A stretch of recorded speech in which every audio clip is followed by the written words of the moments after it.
Doctor Anil ji, आप रहमान खेड़ा से कासगंज के लिए पधारे। हमारे किसान हैं, शुभ नाम आपका सर? राजकुमार साकी। राजकुमार साकी जी। इनके करीबन 125 के आसपास पेड़ हैं जिसमें कुछ रोग लग गया है और उसको देखने के लिए लखनऊ से आए हैं। डॉक्टर साहब, जरा इस पेड़ के बारे में आप कुछ समझाएंगे? देखिए, जो ये पेड़ है इसमें जो एक कीड़ा है स्टेम बोरर जो लगता है, जिसको तना छेदक कहते हैं।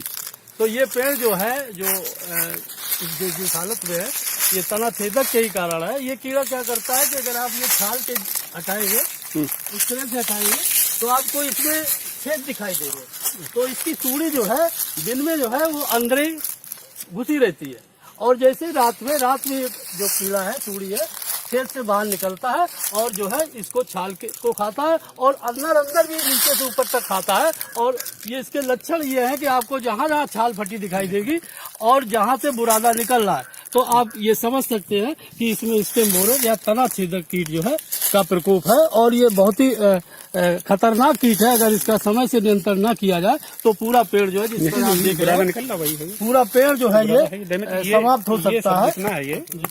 ये इंसेक्ट का सब खाया हुआ दिख रहा है, ये खाया हुआ है। तो इसके लिए जो है थोड़ी सी मेहनत जरूर करनी पड़ती है कि आप पहले जहाँ जहाँ पे आपको दिखाई दे कि बुरादा निकल रहा है, उसको आप छाल को हटा के और बुरादे को जहाँ पे जाला हला है उसको साफ करके आपको चिन्हित करने पड़ेगा कि कहाँ कहाँ पे छेद है।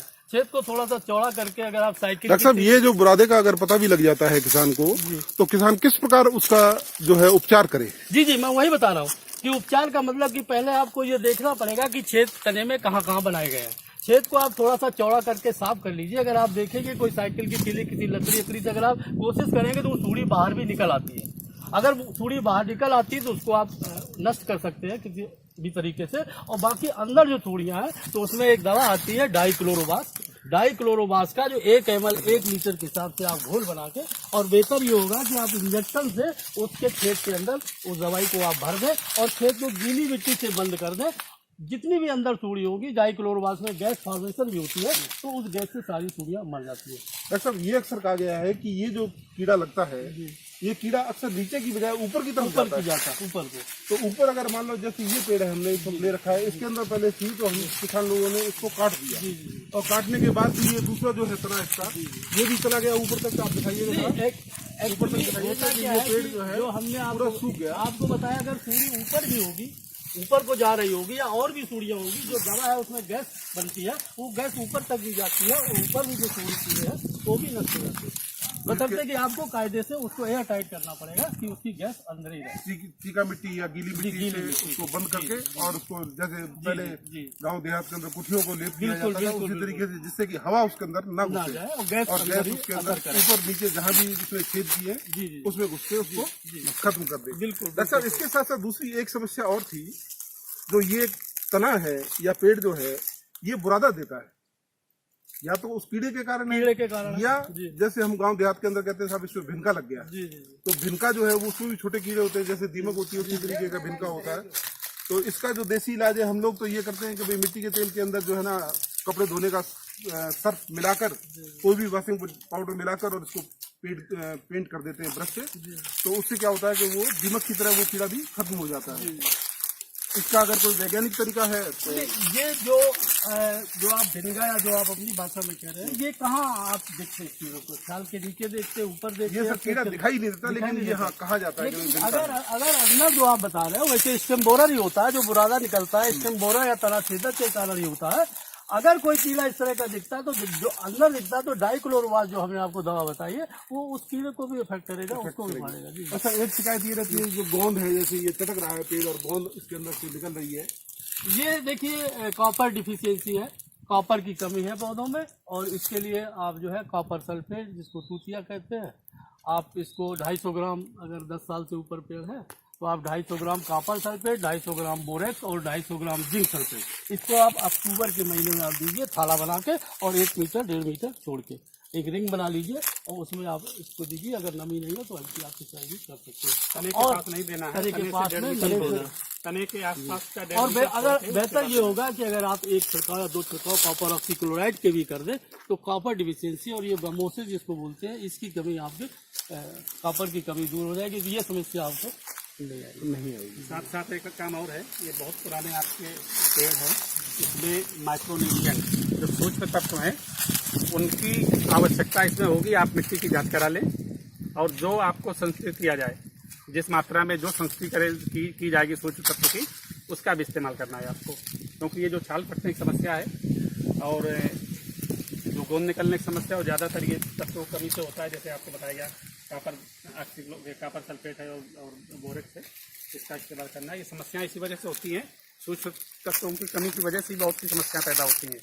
तो इसकी मिट्टी की जांच भी करा लें जिससे आपको आसानी रहे। इसका पूरा लिटरेचर जो है, इसका जो है साइट हम आपको पूरा लिटरेचर हम DHO साहब को देंगे, तो जो एडिशनल कॉपी होगी तो आप करवा के आपको दे दी जाएगी। सर एक चीज और पूछना चाहते हैं कि जैसे हमारा ये पूरा जिला जो है, जिसके अंदर कासगंज भी है, अमापुर भी है, कुछ पटियाली भी है, सहावर में भी जो है, ये एक लंबी, अगर ऊपर से देखा जाए तो एक लंबी फ्रूट बेल्ट है। ये पूरी आमों की एक बड़ी बेल्ट है। इस बेल्ट में पिछले 5 साल से इस तरीके के पेड़ों के सूखने की समस्या बहुत ज्यादा है। तो ये जो पेड़ है सूखे, और भी पेड़ आपको दिखाएंगे हम, क्या ये डाई बैक तो नहीं है इनके अंदर? देखिए, डाई बैक के जो लक्षण होते हैं वो आपको बरसात के बाद दिखाई देते हैं। और डाई बैक का जो मुख्य लक्षण दिखेगा आपको, डालें ऊपर से नीचे की तरफ सूखना शुरू करती हैं। डाई बैक की पहचान है ये।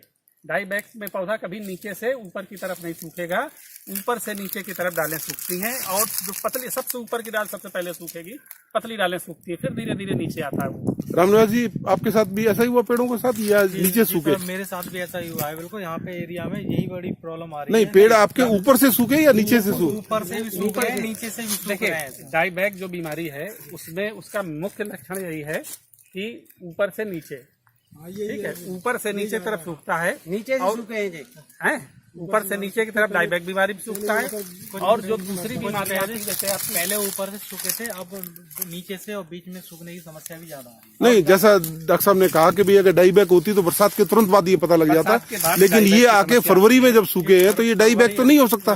नहीं, ये नहीं हो सकता, क्योंकि जितनी ज्यादा सर्दी पड़ी, सर्दी के बाद ही ये प्रॉब्लम एकदम आई है। देखिए, थोड़ा सा जैसे मैं कह रहा हूँ बार बार, ये जो मैं देख रहा हूँ, ये आपको पानी देने का तरीका गलत है। पानी देने के तरीके सुधार कर ये थाला बनाइए। पानी कभी भी तने के सीधे संपर्क में नहीं आना चाहिए। तने के आसपास जो भी आप पोषक तत्व देंगे वो 1.5 मीटर छोड़ के ही देंगे। पोषक तत्व या जो सूक्ष्म तत्व बताए गए सब 1.5 मीटर के बाद ही देंगे।